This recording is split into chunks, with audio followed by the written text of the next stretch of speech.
Quinta-feira, dia 27 de outubro. Lázaro.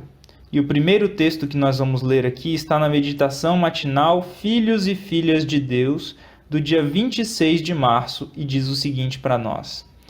Cristo não tinha apenas os queridos de Betânia em que pensar. Precisava considerar o preparo dos discípulos. Eles deviam ser representantes seus perante o mundo, para que as bênçãos do Pai incluíssem todos. Por amor deles, permitiu que Lázaro morresse.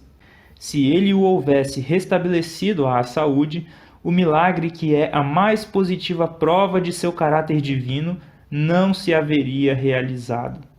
Se Cristo houvesse estado no quarto do doente, Lázaro não teria morrido, pois Satanás não teria tido poder sobre ele. Na presença do doador da vida, a morte não poderia ter apontado sua seta contra Lázaro. Ele permitiu que Lázaro caísse sob o domínio da morte, e as aflitas irmãs viram seu irmão ser deposto na sepultura. Cristo sabia que, quando elas olhassem para o rosto de seu irmão sem vida, sua fé no Redentor seria seriamente provada. Assim, ele estava podando os ramos para que produzissem mais fruto. Sabia que, por causa da luta pela qual estavam passando, sua fé refulgiria com maior vigor.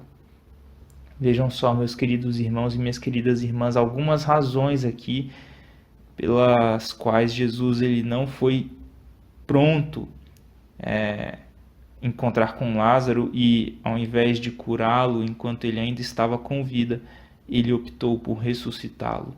Mas uma coisa que é fundamental nós lembrarmos, queridos irmãos e queridas irmãs, e quando nós lemos o texto de João capítulo 11, isso fica muito claro. Se eu não me engano, no verso 5, Jesus amava a Marta, a Maria e a Lázaro. A gente não pode esquecer disso, querido irmão, querida irmã. Talvez ele não tenha feito como eles estavam esperando, mas Jesus os amava. Nós não podemos nos esquecer disso, e Cristo nos ama. Talvez ele não nos atenda como nós esperamos, mas ele não deixa de nos amar. Bom, continuando aqui, nós vamos ler um texto do livro O Desejado de Todas as Nações, que diz o seguinte para nós. Tirai a pedra, disse Cristo, ali em João capítulo 11, verso 39. Pensando que ele desejasse apenas ver o morto, Marta apresentou uma objeção, dizendo que o corpo fora enterrado havia 4 dias e já tinha começado a se decompor. Essa afirmativa, feita antes de Lázaro ressuscitar, não deixou margem para que os inimigos de Cristo dissessem que houve fraude. Antes, os fariseus haviam espalhado falsas afirmações em torno das manifestações mais maravilhosas do poder de Deus. Ao ressuscitar a filha de Jairo, Cristo dissera: a menina não está morta, mas dorme. Marcos capítulo 5, verso 39.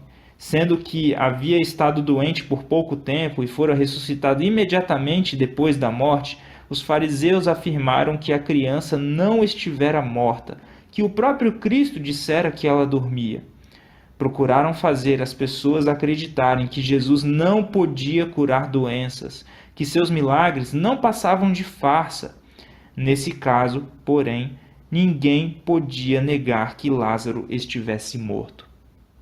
Vocês conseguem ver, meus queridos irmãos e queridas irmãs, como as pessoas usavam até as próprias palavras de Jesus contra ele?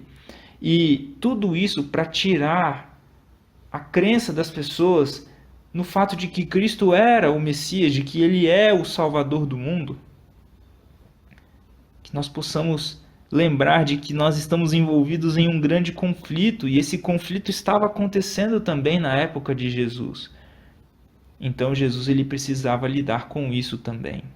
E a estratégia que Cristo encontrou para lidar com esse conflito e ainda assim dar uma prova irrefutável da sua divindade, da sua messianidade, e para que as pessoas crescem nele, foi deixar com que Lázaro provasse a morte para então ressuscitá-lo. Mas lembremos novamente de uma coisa importantíssima que eu acabei de dizer há pouco. Jesus amava a Marta, a Maria e a Lázaro. Não nos esqueçamos disso.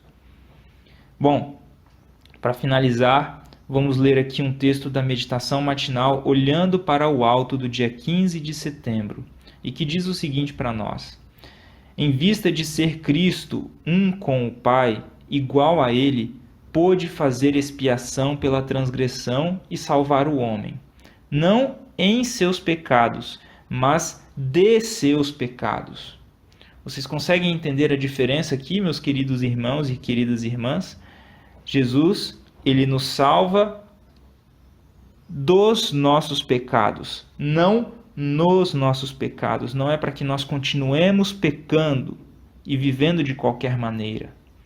E esse texto continua dizendo o seguinte: bem diferentes são as palavras proferidas aos fiéis de Deus. Venham benditos de meu Pai, venham herdar o reino que está preparado para vocês desde a fundação do mundo. Mateus 25, verso 34. Então procede da multidão de remidos o coro triunfante. Onde está, ó morte, o teu aguilhão? Onde está, ó inferno, a tua vitória? 1 Coríntios capítulo 15, verso 55. Ah, se nossa mente pudesse entender a grandiosidade do tema e a maravilhosa importância da ocasião. Aquele que crê em mim nunca morrerá eternamente. João capítulo 11, verso 26. Se alguém guardar a minha palavra, não verá a morte. João capítulo 8, verso 51. Os escolhidos de Deus podem cair em seu posto de dever, mas apenas adormeceram para descansar até Jesus despertá-los, para compartilhar com ele de um eterno peso de glória. Queridos irmãos e queridas irmãs, mesmo que nós venhamos a descansar, mesmo que venhamos a morrer, Cristo Jesus tem poder para nos ressuscitar, e a promessa é essa, que todo aquele que crê em mim não morrerá eternamente. Que nós nos lembremos disso. Um grande abraço e até a próxima, se assim Deus nos permitir.